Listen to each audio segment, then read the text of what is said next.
чакан бир айылда карыя жашачу. Күнүгө кошуна айылга барып суу ташып келчү.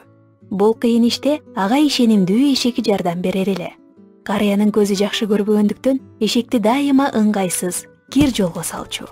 Күндөрдүн биринде эшек менен карыя адатынча сууга жөнөштү.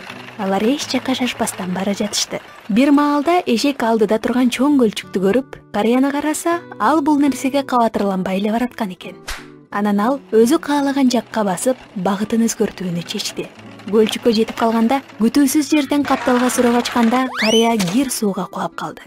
Эшек көп күч аракет жумшоонун кереги жок экенине таң калып, абышканын ылайда калганын карап турду. Керемет болду.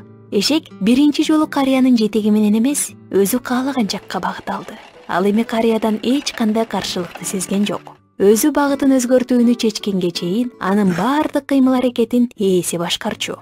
Эгерде өз багытыңды, жолуңду тандабасаң, анда аны өз кызыкчылыгы үчүн жасай тургандар ар дайым болот.